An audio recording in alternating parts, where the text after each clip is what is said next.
So hi, and thank you for joining us this morning. My name is Kelly from the Association of Corporate Counsel Australia. Thank you for attending the first ACC Australia National New to In-House event today. This exciting new initiative has been developed to assist ACC Australia members who are in their first 5 years of their in-house legal career, enabling a safe space to talk with peers and learn from thought leaders in the industry. Before we start, I do want to speak very quickly about the Association of Corporate Counsel, ACC Australia, is the Association for In-House Counsel. If you aren't already a member of the association, then I strongly encourage you to join what is a fantastic organisation and take advantage of the many benefits available to members and continue to enjoy the best events for in-house by in-house. A couple of the benefits I'll mention is free professional indemnity insurance included in membership, access to over 150 CPD events annually, such as this one, access to over 45,000 online resources, and the opportunity to network with close to 4,000 members in Australia and over 40,000 global members of the Association of Corporate Counsel. We're thrilled to have such a great panel with us today, and I'd like to hand over to them now. Thanks, Theo. Great. Thank you so much, Kelly. And a big hello, everyone. And thank you so much for joining us. I think this will be a really awesome panel discussion. As we gather for this meeting, physically dispersed and virtually constructed, let us take a moment to reflect the meaning of place, and doing so, recognise the various traditional lands on which we live and construct business today. We acknowledge the elders, past, present, and emerging, of all the lands we work and live on, and their ancestral spirits with gratitude and respect. So I am incredibly excited to be here for this discussion today, and I think we will learn and uncover some really insightful things from our panelists, and it'll be a really engaging discussion as well. Legal counsel plays such a critical role in our organisations, and particularly during these hectic times like right now. No one could ever predict what a pandemic could bring in our business worlds, and particularly for those who are new to in-house, it becomes such a significant struggle to, I guess, learn and develop and be as valuable as you can be, particularly in these strange times. So during today's session, you'll have the opportunity to ask your burning questions. As Kelly mentioned before, send them through on the live Q&A function. And during our session today, we will go through those as well. And our expert panel and myself will be able to answer those for you, hopefully. To introduce myself, my name is Theo Capodistrius, as it says down here. I am a lawyer at the University of Tasmania, the Tasmanian Divisional President and Director of the Association of Corporate Counsel Australia, the chair of the New to In-House Network, and a keynote speaker. And you can check out my website at www.theocap.com.au. So I have the joy of now introducing our panel. So first we have Beck Taub, who is Deputy General Counsel at RMIT University. We have Mel Scott, who is Senior Legal Counsel at Megaport, and Courtney Zajic, who is Legal Counsel at Nando's Australia. So give them a big welcome. So panelists, please provide everyone with a brief overview of yourself. Beck, let's start with you. Thanks very much, Theo, and thank you for your lovely acknowledgement of country. So I started my legal career in a top tier firm in Melbourne. I was lucky enough to be recruited from Queensland to a Melbourne firm, which was rare then and it's rare now. And I hated it. So I thought, okay, well, I'll give myself a bit more of an opportunity with this whole law gig. And I went and worked in the Federal Court of Australia as a researcher associate. And then I was lucky enough to work particularly with one specific judge in the High Court of Australia for a couple of years. I then returned to firm life. I thought I'll give this another crack. And I loved the people and I loved the subject matter area of law. But that firm foolishly sent me on secondment, and it was only supposed to be a secondment for about 8 weeks, but I ended up staying 8 years, and that was my time at Myer, which I loved. It was fashion and retail and super fun things. After 8 years, though, you kind of need something a bit fresh, need to keep learning. So I took up a position at L'Oreal Australia and New Zealand, which was also amazing, and I really got to do some excellent technology and innovation projects there. But about 2 or 3 years ago, I can't, what even is time, I took up a role at RMIT University, and I love it here. So I particularly work for the industry engagement teams. And you might think, what does that mean? It's basically all the work that the university does, which isn't sort of pure research or applied research, as well as looking after the actual educational part of the university, so the delivery of courses. And I am delighted to get to talk to you guys today. Thank you so much, Beck. Mel, over to you. Thank you, Theo. I am reporting live from Brisbane and the country of the Turrbal people. And I am so happy to be here, and I'm really excited to share and connect and hopefully answer some questions and network afterwards as well with anybody who is keen to stay on. I work at a global technology company here in Brisbane called Megaport. We are essentially a business-to-business cloud computing network as a service provider. It's taken me a while to get my head around exactly what is the cloud, but essentially it's just a whole heap of wires in a data center. So in any event, you can actually physically touch the internet, I've learned. This is my second in-house job. Prior to Megaport, I worked at Brisbane Airport Corporation. Extremely different in every single way, and proving that you can certainly jump across very diverse industries within in-house career paths. And I, before Brisbane Airport Corporation, was in private practice for a number of years, 3 to be exact.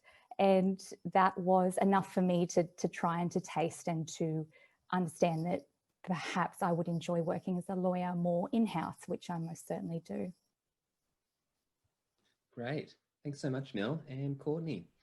Yes, hello everyone, and I'll apologise up front. I am having the worst internet stability connection today ever, so if I drop out, I'm very sorry. But for me, I'm working at Nando's Australia, which is all things peri peri chicken, which is fantastic. For me, my legal career has actually always been in-house, so I've never had the private practice experience, which is probably quite a unique one.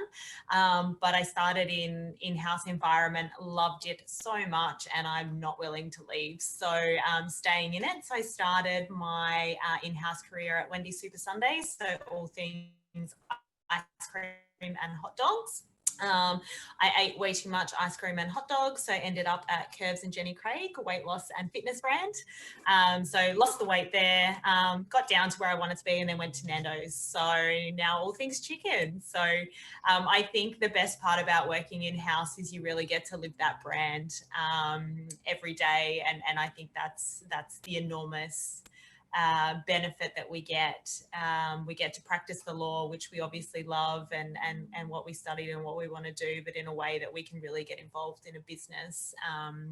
So I'm really passionate about that space and really love what I do. Fantastic. And I think we can all agree that chicken is wonderful, except the vegetarians and vegans may disagree, but that's okay. We can all have our differences. So we're all in different industries, and it's a really interesting time for us in our spaces right now. So as legal counsel, what have you done in your role to assist your business to pivot and continue to provide its core offering? Mel, why don't we start with you? Okay, so we're born in the cloud, and our entire business model it's been well served during this time. In fact, it's one of those industries that is doing well, and I don't know, we've been pretty flat out as people move to remote working and need to get their internet and their data essentially off on premises and into the cloud. That's where we come in, and we provide a solution that is really flexible and pay for what you use, pay as you go model, which is quite disruptive to traditional telco. So it's been pretty full on. From the staff side of things, we're all remote working, we're around the world, and it's been seamless because we've been doing that anyway. The culture at Megaport is a little bit startup-y. We're about only 5-6 years old, so we've still got that DNA of being able to work flexibly and remotely, and it's been really no issue for us to just continue to do that. So I've been working with the business, almost a business as usual. There have been some instances of understanding our business continuity policy and just making sure that that's working for everybody, and advising our people and culture team on how to best assist people while they're working from home, and continuing to do so for the foreseeable future. So yeah, we're in a fortunate position. We don't, well, I certainly don't take that for granted at all. Great. Courtney. Yeah, for us, so being a predominantly dine-in restaurant business, we've been quite significantly impacted during this time, and have had to, using the buzzword pivot quite a lot. So our brand is very much focused on the dine-in experience. Our restaurants are designed in a way that you go in and you sit down and you enjoy a meal together, rather than takeaway. There certainly was a takeaway delivery component, but it was more of an add-on to be convenient to customers. It wasn't our core offering. So we certainly had to shift a lot. And particularly, so we cover Australia and New Zealand as well. So particularly managing the different levels of restrictions across all of those jurisdictions, so state by state in Australia, and also what was in place in New Zealand all at different times. So various stages of dine-in allowed, taking away, delivery, shifting forwards and backwards, and shifting the whole model about where people sit, how they enter, how they interact with us. So even things like, you know, we have a model where the cutlery is available in a communal station, so having to completely redesign and rethink the way that we manage all of those types of things within the restaurant. So we've had to move quite a lot, and also quite a quick shift and focus into the digital delivery space. So from a legal perspective, that means making sure that we're available to quickly work on contracts, supplier negotiations, getting things up for tech, and rolling that out so that the business can keep trading and keep running profitably. And working through all of those different challenges, as well as obviously having physical spaces that are impacted, working through with landlords and what that means from a rental perspective, having those physical sites. But also we're a franchise model, so we've got corporate restaurants and we've also got franchise restaurants, so helping our franchisees work through those models as well. So I think that the most challenging for the business is you almost kind of take a couple of steps forward, you get your head around what you need to do and what the new normal is, and then the very next day that shifts and changes. So as quite a large business with 200 odd restaurants, having to make that communication and get that change has been crucial. So a really important role and time, big changes. Great, thank you. And Beck. Thanks. Yeah. So as you would also understand, coming from the university sector, we've been really, really hard hit with the pandemic in a number of ways. So not only is it affecting our international student enrolments and the difficulties that have been occurring in the context of students coming to Australia to study, it's also meant we've had to pivot a lot more of our provision of educational services online. But all the while maintaining, you know, compliance with our regulatory obligations, and also just working through a lot of the really practical logistics of not only is RMIT a higher education provider where some courses have been able to transition not too badly to an online delivery. Other courses are really practical, so they're actually vocational education, which includes things like plumbing and nursing. So it is almost impossible to deliver those services online. So in terms of the support that's been provided by the legal team, we've had a lot to do, right through to analysing and giving legal advice on what contracts we can get out of, because we've had to reduce our cost base. But also then in terms of those really practical things of how do we maintain compliance, how do we keep delivering, how do we manage the behaviour of a declining and less engaged student base, which is our income stream, as well as a declining revenue base because of research funding being cut, and as well as the incredibly unfortunate position that universities were not afforded the JobKeeper subsidy, so support from the government. So yeah, we're looking at restructures and all sorts of different ways of doing our business, also in the context of working from home. So yeah, it's been a super challenging time, but it's also, you know, stretched us. I've become really good at certain areas of law that I never thought I would have to get good at, as well as just being really practical in terms of things like we've got participating on critical incident management teams to provide legal advice sort of on the go, as well as looking at how we can provide really practical support on if we want to return to campus, literally right down to things like what are the doors that are open, how do we affect temperature screening, and then balancing that with is it a collection of personal sensitive information from a privacy perspective, and how do we manage those expectations and still comply. So it's been a real humdinger of a year for the university sector. Humdinger indeed. And I think what we've heard from our panelists is, you know, it's been such a really challenging time, both from a technical legal perspective, from things like privacy and leasing and contracts, but also practically from being involved in business continuity and understanding, you know, the business itself and the key needs to enable it to continue going. So that's quite a lot for, I guess, someone both at a senior level, but probably even harder for someone who's not only new to in-house, but also new to legal practice. So what advice, panel, would you provide to guide someone who is both new to in-house and new to practice to be as helpful as they can be to both their team, but also their organisation? And Courtney, why don't we start with you? Yeah, for me, I think the key is being visible and being available. I think is crucial, and accepting the fact that during often an in-house role, but especially during times like these, it's not always going to be strictly legal work that's going to add real value to the business. So we've got a unique skill set often as lawyers, I think.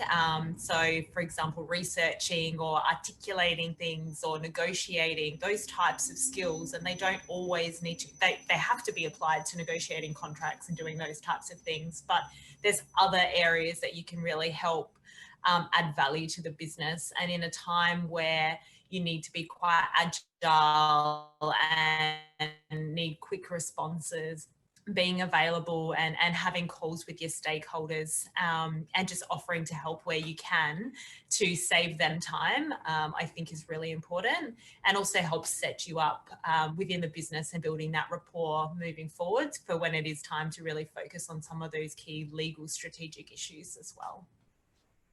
Great, thank you. Mel, what do you think?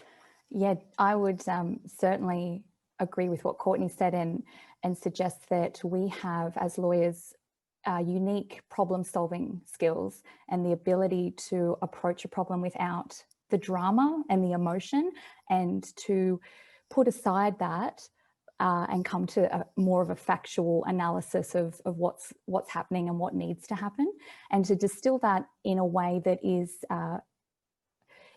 I suppose, getting to the heart of the issue without a lot of the distractions to the side. So you can certainly never underestimate your skills just more broadly than your legal role when it comes to problem solving, to identifying issues and then communicating appropriate our options to people in a way that is just the bare bones and the facts, so that the executive or whoever you're reporting to has what they need. So I've certainly found that I've been pulled in to help with areas that would not normally fall under my remit, but because I just have a skill of being able to distill information and to write it down in a way that is effective, I suppose, for people. That's certainly something to keep in mind. Absolutely. And Beck, over to you. Yeah, I absolutely endorse everything that Courtney and Mel have discussed so far. The importance of being visible is so important now, because we don't see each other in the same office space. We're not a physically co-located team anymore. And also in terms of, we do have a particular skill set of being able to distill things. And also we're also in that privileged position of often being able to see across different parts of our institution, which allows us to help our business join the dots. Because if we know if there's something which has a strategic impact happening over here, we can actually, within the appropriate limits of internal confidentiality, we can actually say like, actually, I'm not sure that that's quite a priority. Why don't you get in touch with this person and work out how you can align what you're doing so you're not at cross purposes or that kind of thing. So those two things of being visible, but also having visibility, are a really amazing feature of and a way that you can engage at this particular time. I think in terms of how you can help your business, as well as helping yourself from like a career and a job and a professional development perspective, there's probably a couple of things you can particularly do, and they do come back to being visible and being helpful. So if you look at what your value is as an in-house counsel, you kind of think, and this is something which I've heard other in-house counsel talk about, is like, is your business person, is your client better off for having spoken to you? And if you can answer yes, then you've provided value. And if you can say, if your answer is no, I just gave them a no deal response, or I took too long, or I just said, no, you can't do this, or like, this is not my bag, or this is not for me to sign off on, you haven't really given them a way forward. So a little check that I do on every piece of correspondence that I send out is, can I finish this email with, let me know if this doesn't give you a way forward. So in terms of providing services, we should never be a dead end for our clients. We actually need to be able to, and even if we're not the person that they need to get help from, because of our visibility within the business, and because we know a lot of the different sectors which might be otherwise operating in silos, it's a value add for us to be able to say, I don't think this is going to work from this perspective, but if you talk to these people from risk and these people from HR, they will be able to help you. Finish your email with, and if you can say, let me know if this doesn't give you a way forward, then maybe you need to think about, well, how else can you value add to that exchange? So that's about, how do we help our clients? We help our clients by being valuable to them, and being a dead end is a waste. It's a wasted exchange for them. So obviously you don't want to be a waste, you want to be a value. I think the second way, which really taps into Courtney's idea of visibility, is because we can't see each other right now, and we stop being human a little bit. We stop being a source of trust for the business, and being valuable is about being trusted. So when Mel gets brought in because she's a trusted operator and because people trust her to be able to provide support and value, it's because they know Mel. It's not because they know blah blah email address at blah blah.com.au. So I guess in that sense, and as much as we are all really tired of Zoom calls and tired of interacting via video, it's really important to keep a face to your email address, so that you become a human trusted value within the business, and not just like a service inbox that people email and sometimes they get a response from and sometimes they don't. So I guess those are the two ways that I would try and help my business more. And one is, be a value, give them a way forward, don't be a dead end. And two, be visible, talk to the face as much as you can. That's awesome, Beck, and everyone. I think there's some really, really key insights from what we've discussed there, particularly, I guess, the idea of being visible and having a significant presence. So just because we aren't in an office doesn't mean you aren't accessible and visible to other people. But also, I love the idea of finishing off with an action. So let me know if this provides you with a way forward, because it engages in the conversation and say, you know what, no, let's work through this another way. Or it absolutely has, thank you so much, even if you weren't the person who was to provide the answer, because that's how we continue to build trust. just segueing from your last point there, Beck. So as in-house counsel, we are most valued for being trusted advisors. But how can we continue to build trust and rapport when we don't have that face-to-face contact? And Beck, you were saying keep them visible, continue the Zoom calls. Do you want to, I guess, expand any further on that? Yeah, absolutely. So in terms of, like, obviously we've all got Zoom fatigue, like meetings are the worst and really draining. And there's studies that show interacting online is so much more draining than interacting face to face. But having said that, this is all we got right now.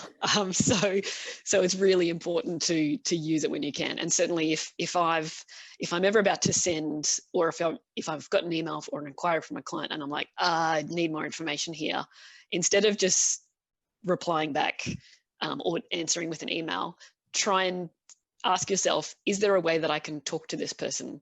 And obviously doing so, accommodating all of our Zoom fatigue. But saying like, hi, just to make sure, I want to make sure that I'm answering this properly for you, articulating that you're providing a value add, and really framing the conversation. Do you have, 15 minutes for me to just clarify or, confirm that I understand this fully? And if they say, yes, I do, or no, I don't, then that's, you've at least responded, you've at least tried to engage. And then once you're on a call together, it's actually that time where you can express empathy, like, how's everything? Pretty terrible. Me too. And also, I think something that's come out of this pandemic situation is some teams have noticed that there's actually been a flattening of teams. Like there's, if you've got your partner and their wife walks past and drops a cup of tea on the table, and you just get to see inside people's lives, plus kids and pets just making fun guest appearances. It's a really humanizing thing to do or to have happen. Or it's a way to bond. So I was literally in a call, a Teams chat with my chief marketing officer, and then my cat did a spew on the couch in the background. So it's a real good way to connect. Just like, you know what, we're all just dealing with this together. Kitty spew. I'm a real human too. Exactly.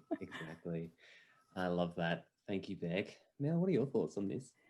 I think that you should take every opportunity to show your face, as Beck suggested, and not just in a formal setting, but all those fun little company-wide pop-up events that might be happening. I know our people and culture team are certainly twisting fabulous new ideas to get us to just connect in new ways. And just like you probably would go to the morning tea or the goodbye drinks or Friday drinks, I think it's so important to be seen in those situations as well. So most certainly push yourself if you don't really want to, or you're just a little bit over it, to go and to connect on that social level where you can. The other thing that I've done, which has been really helpful, is just setting some, I've called them like a legal drop-in session. Other companies I've heard of doing this are calling it office hours, where everybody just knows that I have a standing Zoom call that's just open, and here's the link between, say, 10 and 12 every day, and one in the evening for our EU colleagues. And you can just drop in and I'll be there and I'm working away on something else. But come and say hi, check in, ask a question, whatever it might be. And that's been taken up really well, because we've found more than anything, people just want to say hello and have a chat. So that's something to keep in mind. At the very least, you're showing that you're thinking outside the box and you're being proactive on creating a space where people can come and just drop in, I suppose. Awesome. I love that idea of a legal drop-in session. Courtney.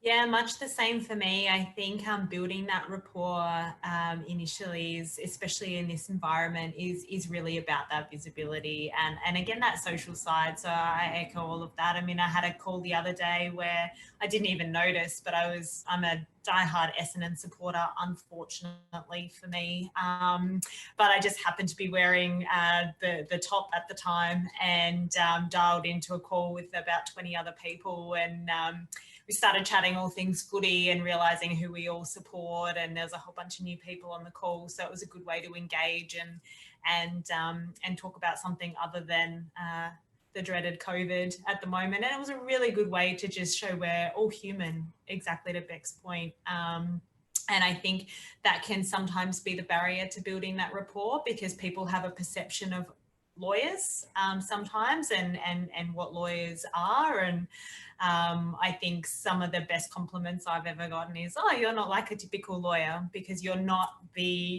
what they think lawyers are.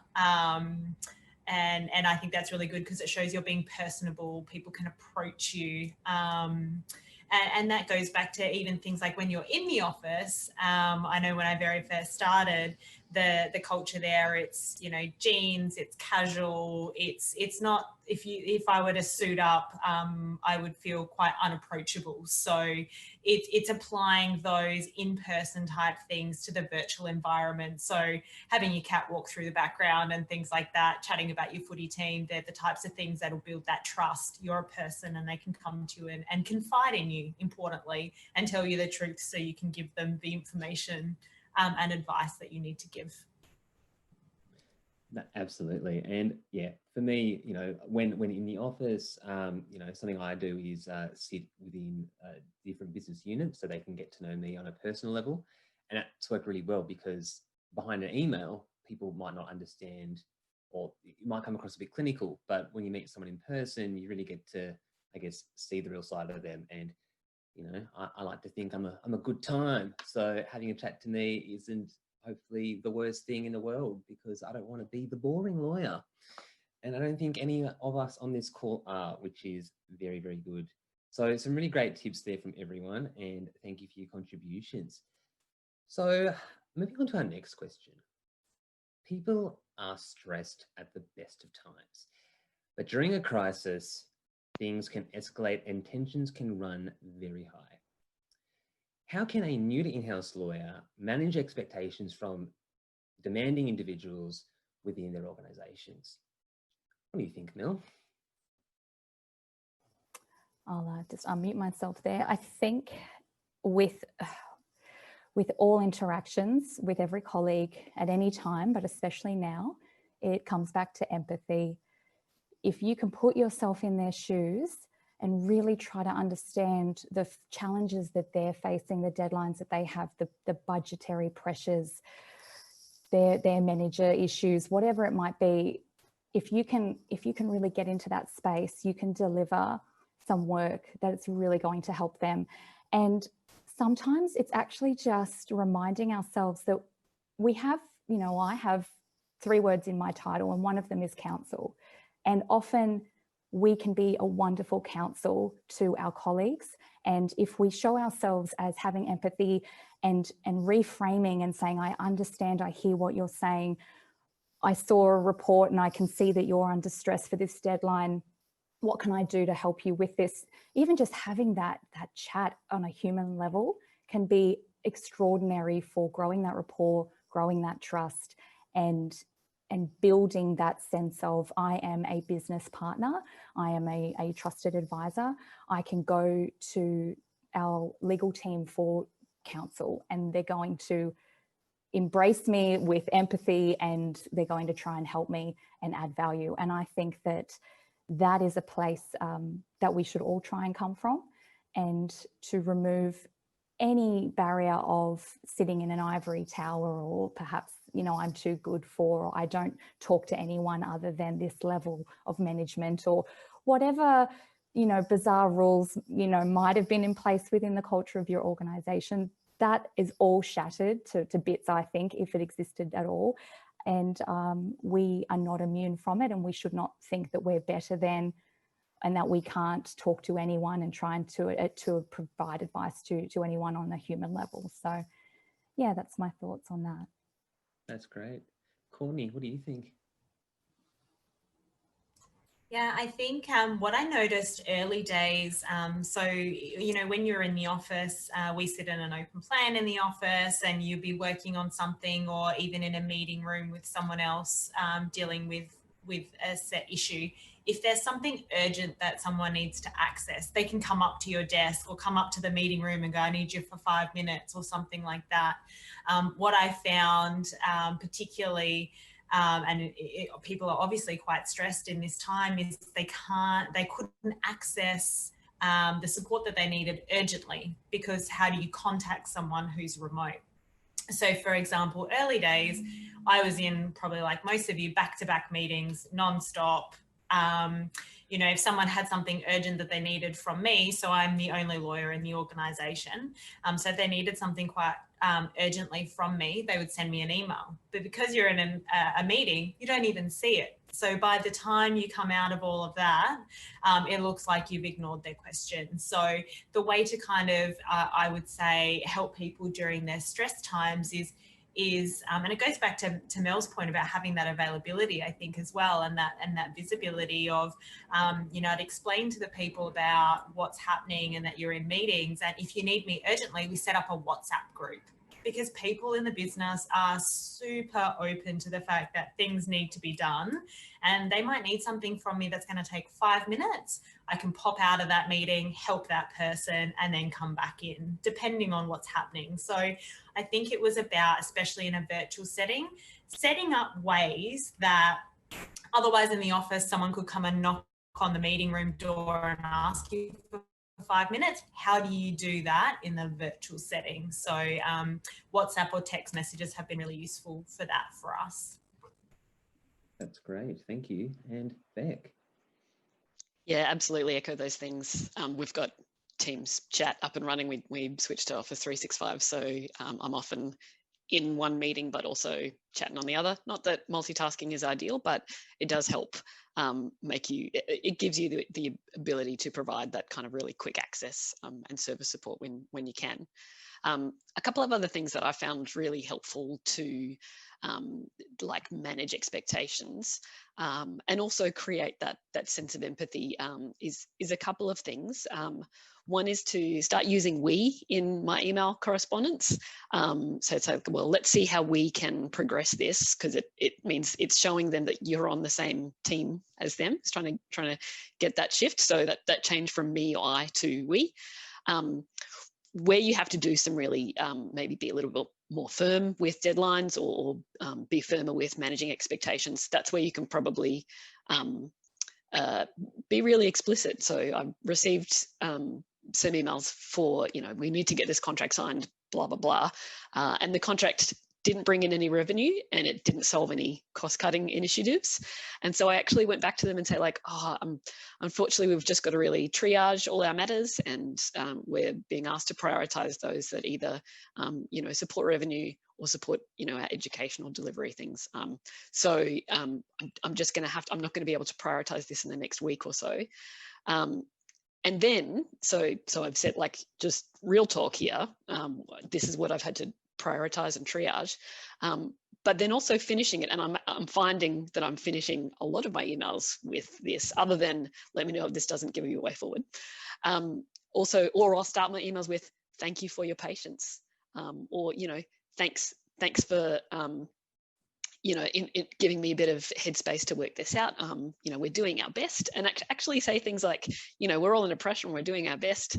Thank you for your patience on turning this around, which is a nice flip from starting your emails with, sorry, this has taken so long to get to you, which is what I instinctively commence a lot of my emails with, because of the pressure and volume. That's it. I love that flip from say thank you for the delay. Not sorry. yeah, exactly. Thank you for your patience rather than apologies for the delay. I would agree. It definitely is about communication, and it is about chatting to people to let them know what your priorities are, as well as understanding where their priorities lie in the scheme of things as well, because it's really key that you know, we are a collective generally within the team, like we're in the organization, so we all have to work together to try and get to the best outcome, and that's what's most critical. And a reminder to those at home or in your workplace, if you're lucky enough to be there, to continue to send through your questions in the live Q&A function as well. So back to our questions. So lawyers have a tendency to want to provide the perfect answer, but many of the things that we're being asked in this time are questions that we've never been asked or ever had to think about before. How can one move away from this idea of perfection? Now I'm going to go to Mel first, because Mel, this is something I've heard you speak about before, and I think you've just got a really great perspective on this. So I'd love to hear your thoughts. Yeah, well, I think that perfection doesn't exist. And if it does, it's fleeting and it's unsustainable. And it's not something that we can bring to our practice in-house, or we will not be effective. We do not have the luxury of infinite time and resources to spend days on a piece of advice. That's not the world in which we operate, and I'm sure everyone's very well aware of that. And the idea of perfection needs to be let go, and it needs to be replaced with something that's more empowering, like I use the word effective. What work can I deliver here that is going to be effective, not perfect? Because the business doesn't need it to be perfect. They just need to know the answers and some next steps.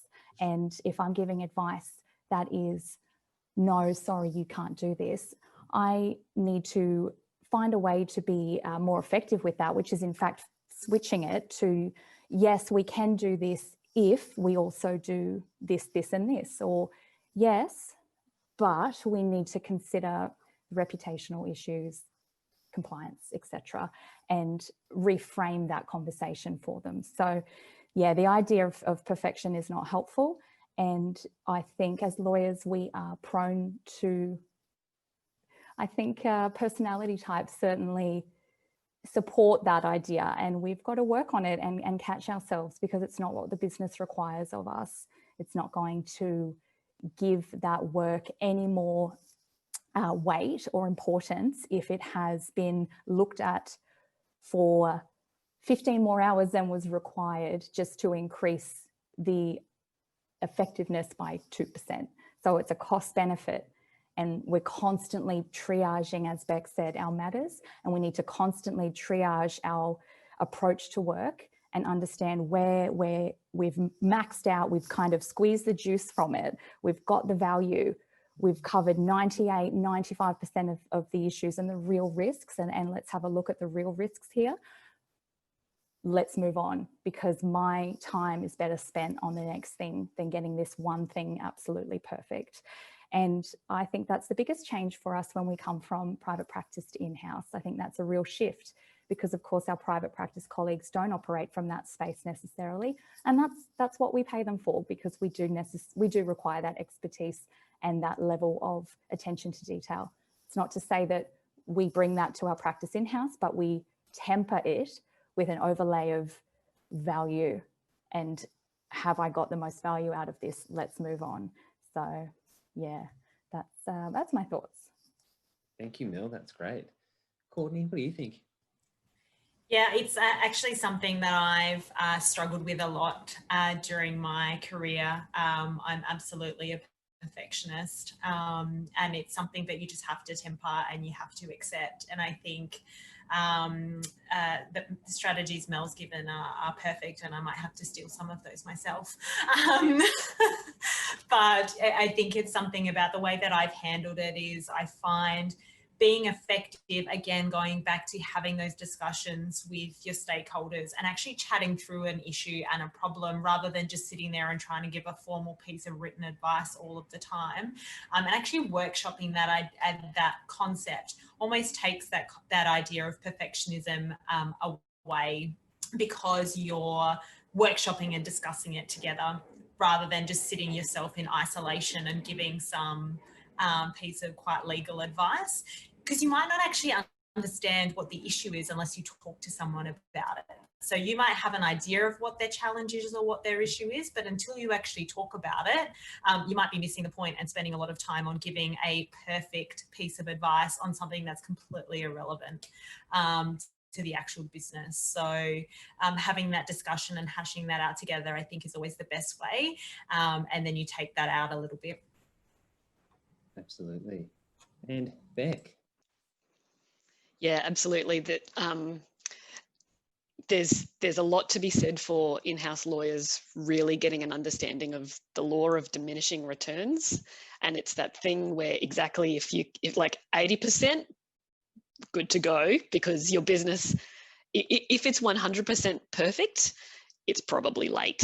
Like it's, and there's sort of those you know, those ideas that come from that agile methodology is like 100% perfect equals 100% late. Or that idea of, you know, perfect is the enemy of done, because you can always keep working on something and you can always fix the formatting and you can always blah, blah, blah, blah, blah, blah. And it's funny because I think having started, a lot of us having started in a firm where you do 100%, because you're not just supporting the client, you're actually operating as a firm, and there's, you know, prestige and there's, you know, practicing liability and all that kind of stuff associated with it. You are trained to think 100%. Whereas in-house, your business wants a way forward. They want to get the thing done, or they want to know how do they get the thing done. And you spending time overworking it is a waste, because it doesn't give them value. Whereas what they need is, can I do it? Yes or no?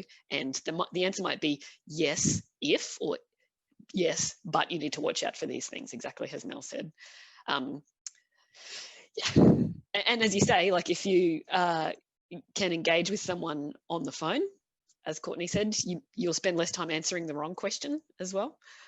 So yeah, and often on the phone you'll be like, yeah, you can get it done, but you need to watch out for these 5 things, and then follow up with a short email. Often if you provide the answer verbally first, it's then easier to write a shorter email, because you don't need to set every single sentence out in your email.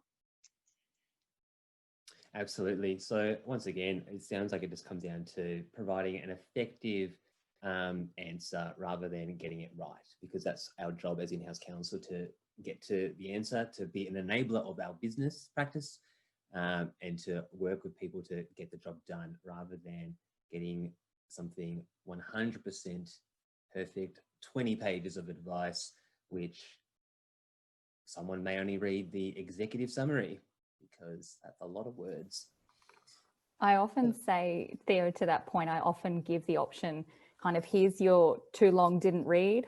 Yeah. If you need more, please ask me. And I have an appendix or whatever it might be. I'm never asked. No one ever asks for more information from the lawyers, at least. Yeah, Yeah, that's right. I'll often frame my answers as short answer, yes, but you have to watch out for these insurance issues, talk to insurance. Long answer, blah, blah, blah, blah. And you know that they'll read it in their email preview pane, and that's all the attention that they're going to give that email. They are just going to read your short answer, but you're still doing the job, doing your job by giving them all the long answer and, you know, explaining it as you need to. We've done the work, it's there. And I think our ego likes to show it sometimes. It's like, look what I did. I'm so brilliant. It's like, no, they don't. They know you're great. They don't care. Put it short, sharp, get to the point. If they need more detail or a meeting to discuss, of course you can do that. But I've been surprised in my career how often that actually happens. They take the short and they run with it. So that's all they want. That's effective. It's effective, gets the job done. But I love the approach of short answer this, more detailed answer this, but pick up the phone, let's have a chat if you want to. Something I've done in the past, because, you know, it's all there. If they want to read into it a bit more, awesome. So we have 10 minutes to go, thereabouts. Panel, how can you progress your career when you're in lockdown? Courtney, what do you think? Yeah, for me, it's sessions like this is a really good start. Certainly meeting people and virtually networking. Making a plug here for sure for the mentoring program in particular. So I've been involved in the ACC mentoring program for some time, and it's so valuable. So I think I've been involved in 4 formal mentoring relationships so far, and we still chat. So the more people you chat to, the bigger that network grows, the more ability you have to just chat to people and work out what others are doing, help you work out where you want to go as well, and what people are doing to progress their careers gives you ideas. I think it's also a good option at the moment to reframe what's important to you. What has been really important to you during this time? Are your goals still the same? And then importantly, set time for yourself to actually work on those. So, you know I find for myself, for the whole week, I don't know where it's gone, because you just from pillar to post. So you actually have to spend that time and really think about it as well. Absolutely. Mel? I guess it depends what your kind of your goals are and where you're seeing yourself in the next little while. I don't think it should be a bad thing that we have to think outside the box in the way that we are developing our careers at the moment. I cannot tell you how I don't know how fantastic this time has been for me to be able to connect with people online that I normally wouldn't have.